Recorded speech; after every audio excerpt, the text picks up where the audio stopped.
In this class, we want to consider differentiability. So differentiability is just a fancy way of asking, is a function differentiable or not? In other words, does the function have a derivative or does it not have a derivative? So it turns out that not all functions have derivatives. A lot of them do. Most of the functions you'll work with do have derivatives because if you're taking a course in calculus, mostly you're going to be taking derivatives. So therefore, those functions need to have derivatives. But there are categories of functions which don't have derivatives. And we're going to explore in this class a couple of examples of functions that are not differentiable. But more importantly, we're going to explore why they're not differentiable. And we're going to build upon what we did in the previous class, which was defining the derivative, to understand why functions might not be differentiable. The functions that you commonly work with, like polynomials or the trig functions, these are differentiable. So you're going to see a lot of functions that you can just apply one of the rules that you're going to learn to take the derivative.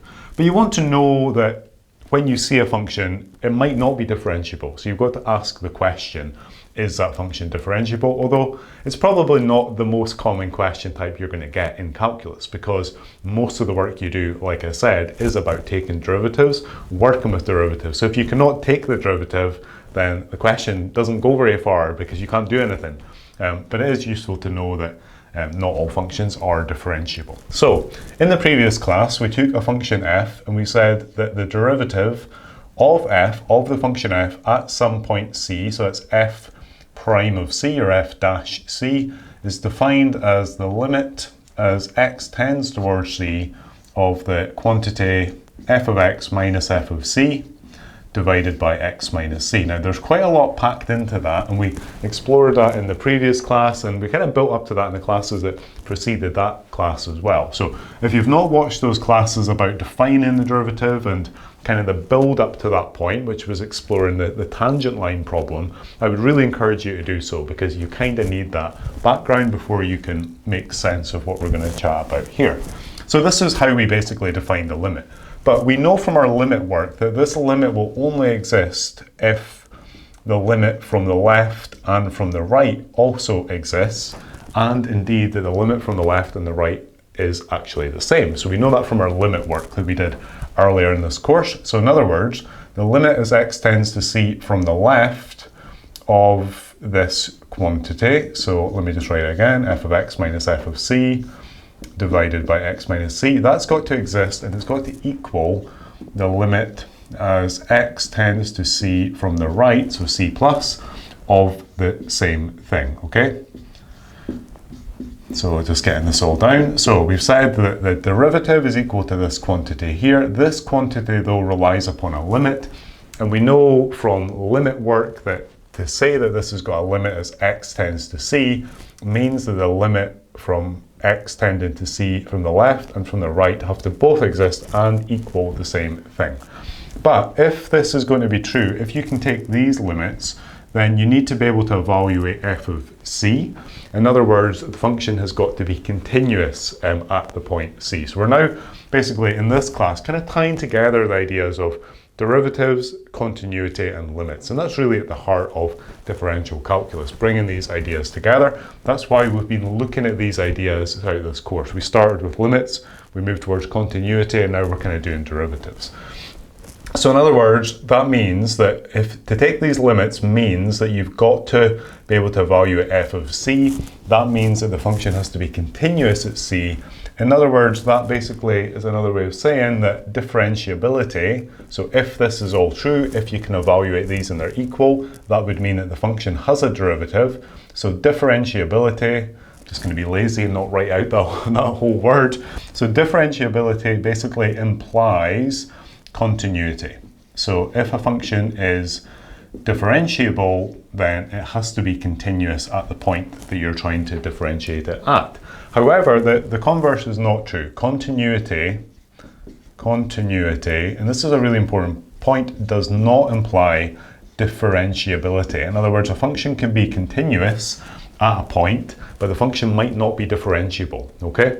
So if a function is differentiable, it means it's continuous at the point. If it's continuous, it does not necessarily mean that it's differentiable. So we want to take those ideas and then apply them to these two examples here and consider why these functions are not differentiable. Okay, so the first one, quite an interesting function. I would encourage you to play around with this function, in fact both of them, but maybe particularly this one. These absolute value functions. So remember, the absolute value means that you just take a number and ignore any negatives. So for example, if you put the number 1 in here, 1 minus 3 would be minus 2, but the absolute value of minus 2 is just 2. So this function can never have negative values. In other words, it means the graph can never go underneath the x-axis.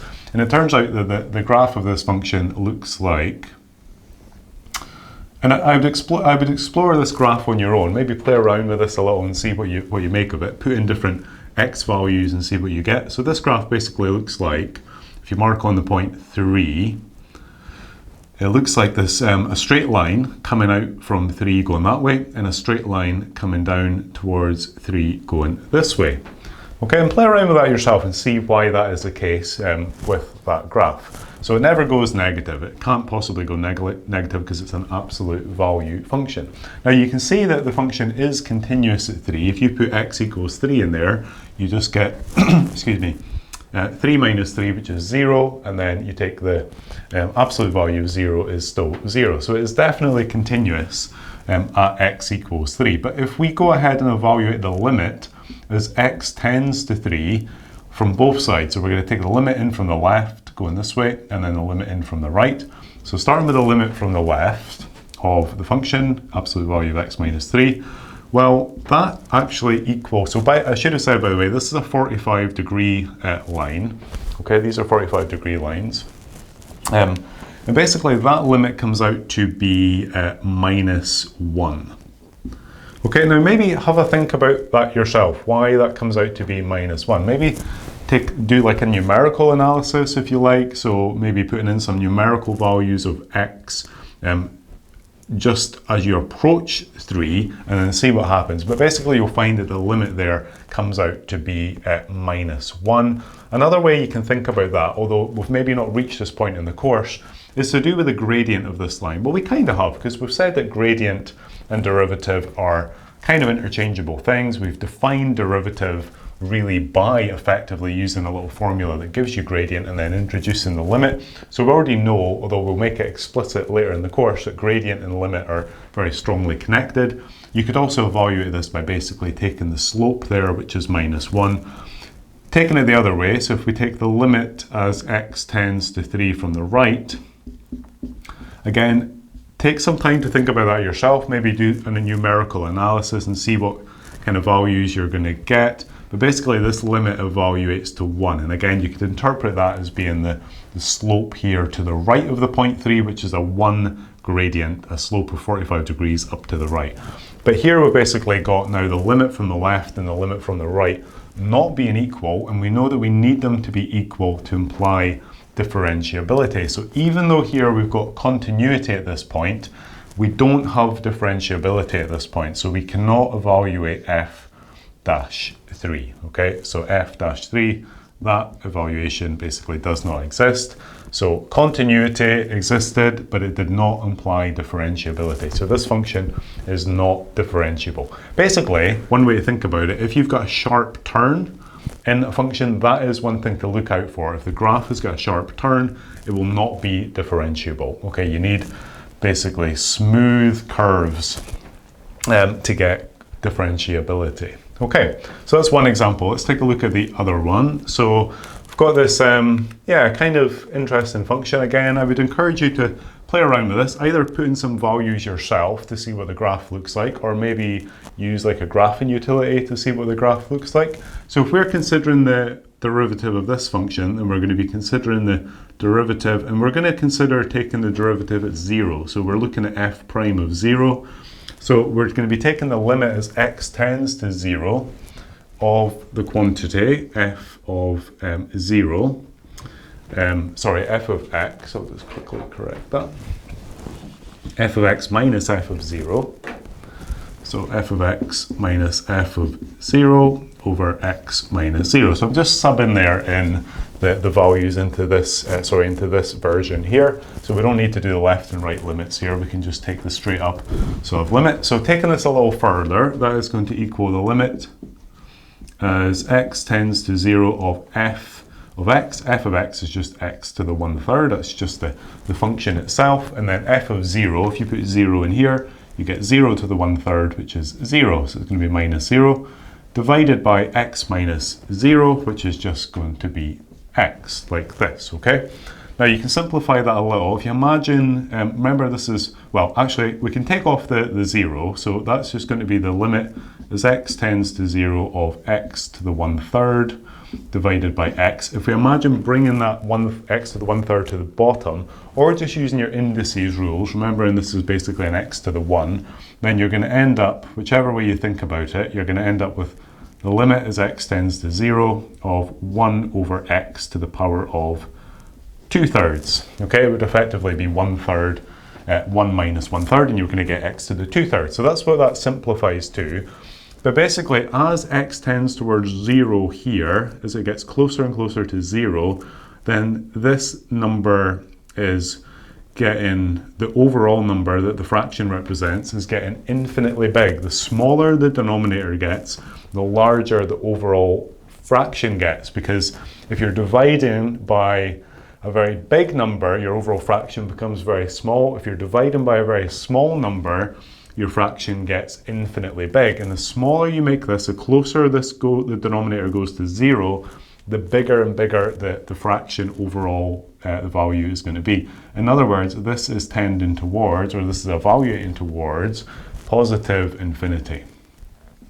Positive infinity is not acceptable because this needs to come out, this limit needs to come out to be some real value, some actual numerical value. So we can't have this kind of indeterminate sort of form here. So that basically means that that limit does not exist.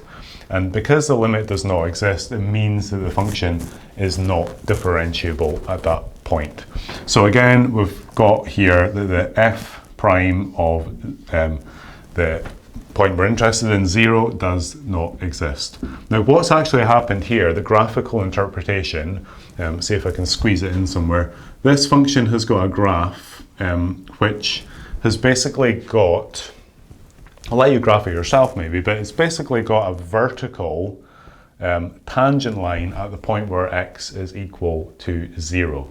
So you'll see that if you graph it, if you drew on the tangent line at 0, so you can figure out how the curve goes, but basically it's such that the curve, if you draw the tangent line to the curve, it's going to be vertical at that point. And vertical lines, so vertical lines have got an undefined gradient, but another way of kind of saying that is that they've got a gradient that's equal to infinity. So that's why this one's not differentiable.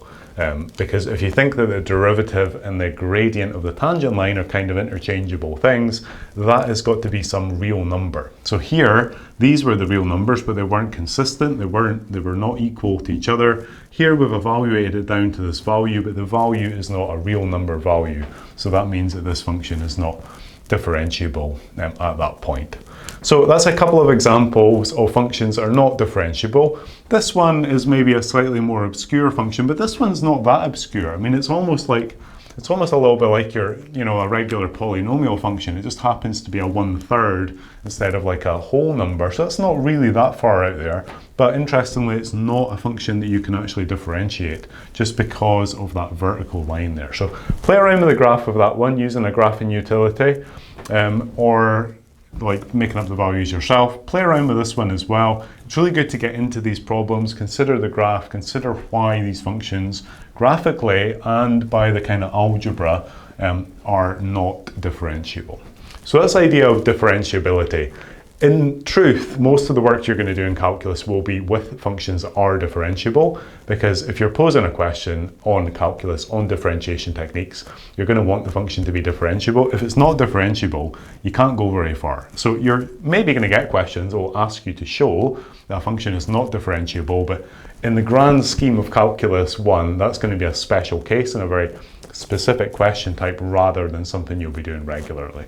But just remember this definition of the derivative, and remember that it implies that this has to be true. And try to remember these as well. Differentiability means continuity, but continuity, as we've seen in these examples here, does not necessarily imply differentiability.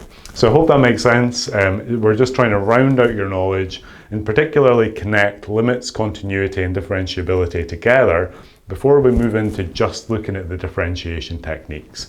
Usually when you learn those techniques, you kind of forget a little bit about this because you make an assumption that the functions are going to be differentiable, but just keep it in the back of your mind that the functions you're working with might not have a derivative.